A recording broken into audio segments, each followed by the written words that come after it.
Before we get into today's rage, today's content, resourcing, the eye of the storm, first, it's always good to start with just coming back to here and now. So look around the room that you're in, or if you're outside, look around outside and just notice the environment. Feel the ground or the chair that you're sitting in, and notice your breath. All it really is, it's very simple, is noticing what's around you, noticing your connection, your physical connection through the ground or a chair, and noticing your breath. And just make sure it's safe where you are. Just see if it's safe. Orient to the safety in the environment. We'll be getting into more of that. And if it's not safe, if there's tigers and screaming people and that kind of stuff around, maybe pause and wait until it is safe, or find somewhere safe. Okay, so today, resourcing, what I'm calling the eye of the storm.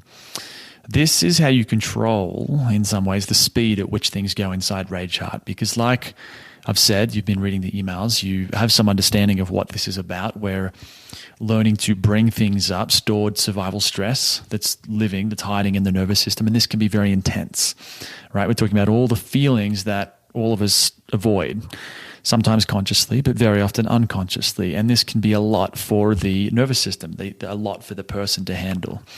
And so before we get too deep into how to do that, we need to basically find our sea legs. We need to have some ideas on how to handle ourselves if things do get intense. How do we actually bring the nervous system down, right?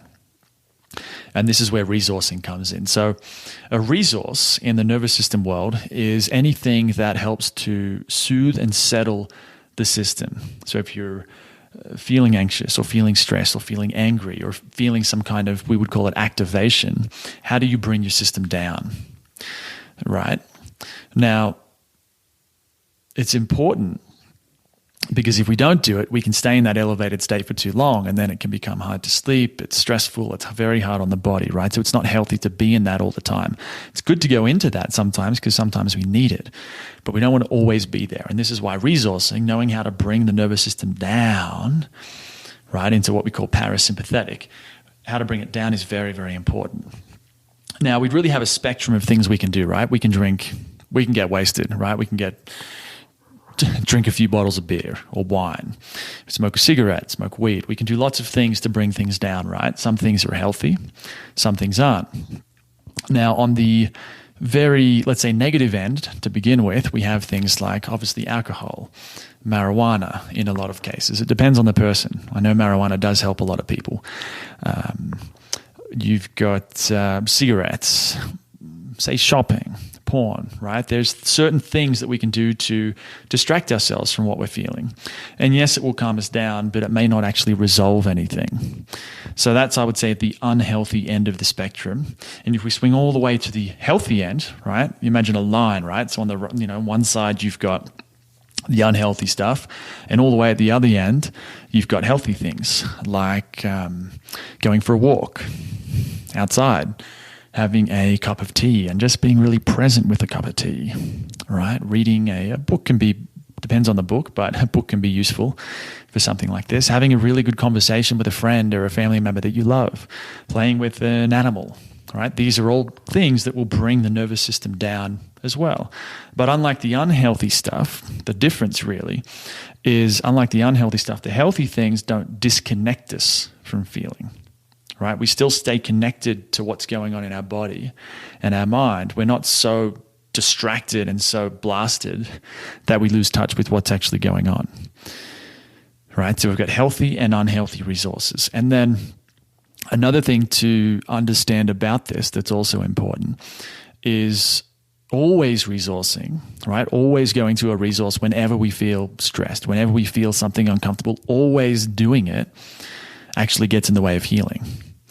Right? Because if you've been following me for a little while, if you've been reading the emails, you will know that part of this work is it's really going into the nervous system and learning how to create space for these charges, it's just stress, right? From years and decades gone by.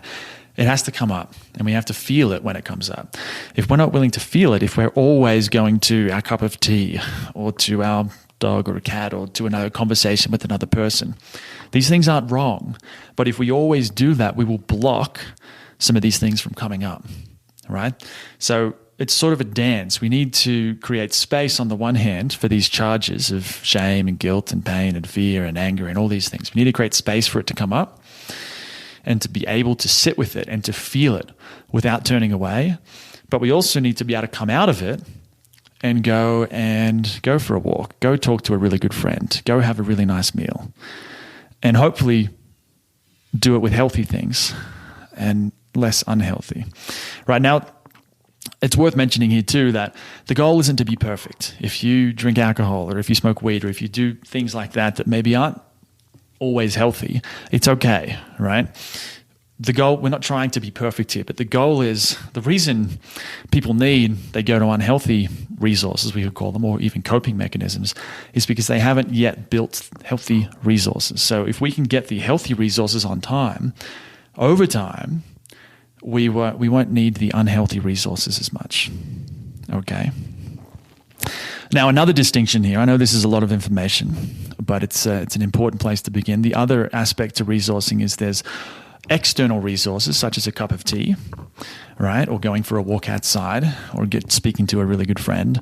But there's also something called an... Hey there, this is John Wood, the founder of Rage Heart. If you want to get the full lesson, the full rage, the full experience of what you just listened to, join me inside the Rage Heart Academy at rageheart.co/go. That's Rage Heart like brave heart, but rageheart.co/go. Or it's probably a lot easier to just click that link in the description, join me in there, and let's get started.